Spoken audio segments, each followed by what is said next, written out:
வணக்கம். இன்னைக்கு நம்ம ஈசி வீட்டு சமையல்ல சன்னா மசாலா எப்படி செய்யறதுன்னு பார்க்க போறோம்.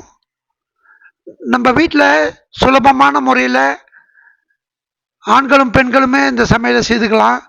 அதுக்காக தான் இந்த ஈசி வீட்டு சமையல் உங்களுக்காக தொடங்கப்பட்டிருக்குது. இந்த சேனலை நீங்கள் இது வரைக்கும் சப்ஸ்கிரைப் பண்ணலன்னா சப்ஸ்கிரைப் பண்ணுங்க. இந்த சமையல் காட்சி உங்களுக்கு பிடிச்சிருந்தா லைக் பண்ணுங்க. முதல்ல எண்ணெயை காய வச்சுட்டு பட்டை, லவங்கம், இலை போட்டு எண்ணெயில் காய விடணும். அதுக்கப்புறம் பார்த்தீங்கன்னா அரைச்சி வச்சிருக்கிற வெங்காயம், தக்காளி, ஒரு 3 வெங்காயம், ஒரு தக்காளி இருந்தால் போதும். இதை மிக்சியில் கட் பண்ணி அரைச்சி வச்சுக்கணும். அந்த அரைச்சி வச்சிருக்கிறத போட்டு இதில் எண்ணெயில் வதக்கணும். அதுக்கப்புறம் கொஞ்சம் கருவேப்பிலை போட்டுக்கோங்க. இஞ்சி பூண்டு பேஸ்ட் போட்டுக்கோங்க. இஞ்சி பூண்டு பேஸ்ட் பார்த்தீங்கன்னா உடம்புக்கு ரொம்ப நல்லது. பூண்டு, இஞ்சி எல்லாம் பார்த்தீங்கன்னா இந்த கேஸ் உடம்புல தங்காமல் பார்த்துக்கும். இது நல்லா பொன்னிறமாக ஆகிற வரைக்கும் நல்லா வதக்குங்க. இது மாதிரி நல்லா வதக்கி முடிச்சுட்டு பாருங்க, இது மாதிரி நல்லா கோல்டன் கலரில் வரணும். இது மாதிரி கோல்டன் கலரில் வந்தோடனே கொஞ்சம் சன்னா பவுட்ரு, சன்னா மசாலா பவுடர் பார்த்தீங்கன்னா கடையில் விற்கிது. அந்த பவுடரை கொஞ்சம் வாங்கி ஒரு 2 ஸ்பூன் கலந்துக்குங்க. இங்கே பாருங்க. அதுக்கப்புறமா இந்த கடலை பற்றி நான் உங்களுக்கு சொல்ல வேணும். இந்த கடலை முன்னாடி நாளே ஊற வச்சுடுங்க. முன்னாடி நாளே ஊற வச்சுட்டு குக்கரில் வச்சு ஒரு 4 விசில் வர்ற மாதிரி பார்த்துக்குங்க. 4 விசில் வந்த உடனே அதை இறக்கி வச்சு ஆற வச்சுட்டு இந்த இதில் போட்டு சேர்த்துக்குங்க. சேர்த்துட்டு கொஞ்சம் தண்ணி ஊற்றி கிளறி விடுங்க. கிளறி விட்டுட்டு இது மாதிரி மூடி போட்டுடுங்க.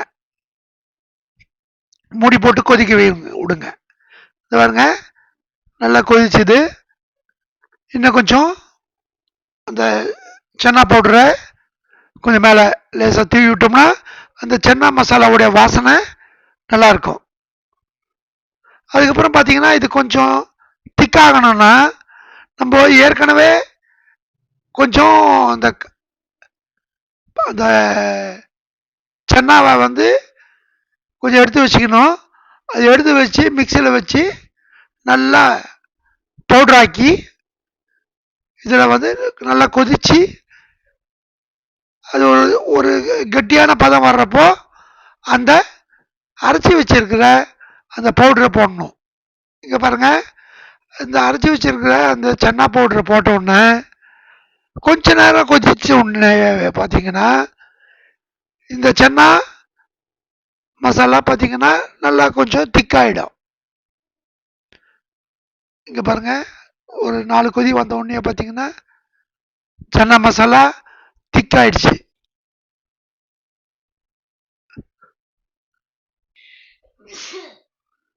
இது போல் நல்லா கொதிக்க வைக்கணும். கொதிக்க வச்சுட்டு கொஞ்சம் லேசாக உப்பு சேர்த்துக்கணும்.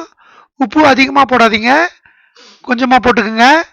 அதுக்கப்புறம் பார்த்தீங்கன்னா கொஞ்சம் பொடியாக நறுக்கின கொத்தமல்லியை போட்டுக்குங்க. ஏறக்குறைய சன்னா மசாலா ரெடி ஆயிடுச்சு.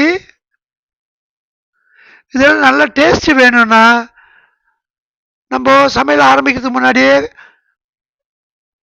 ஒரு 10 முந்திரி ஊற வச்சுட்டு அதை மிக்சியில் நல்லா மாவு மாதிரி அரைச்சிட்டு அதில் கலந்துடணும். இந்த சன்னா மசாலா பார்த்தீங்கன்னா பூரிக்கு ரொம்ப நல்ல சைட் டிஷ்ஷாக இருக்கும். இங்கே பாருங்கள், அந்த முந்திரி அரைச்ச முந்திரியை இந்த சன்னா மசாலாவில் கலந்தோம்னா நல்லா டேஸ்ட்டாக இருக்கும். மசாலாவும் பார்த்தீங்கன்னா நல்ல திக்காக இருக்கும். இது வரைக்கும் நம்ம சேனலை நீங்கள் சப்ஸ்கிரைப் பண்ணலன்னா சப்ஸ்கிரைப் பண்ணுங்கள். இந்த வீடியோ உங்களுக்கு பிடிச்சிருந்துக்கும்னு நினைக்கிறேன். லைக் பண்ணுங்கள்.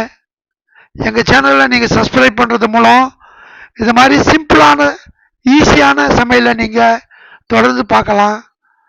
வாங்க, நீங்கள் அடுத்த வீடியோவில் நம்ம சந்திக்கிற வரைக்கும் உங்கள் அனைவருக்கும் நன்றி. பூரியோடு சேர்த்து சன்னா மசாலா சாப்பிடுங்க, ரொம்ப டேஸ்ட்டாக இருக்கும்.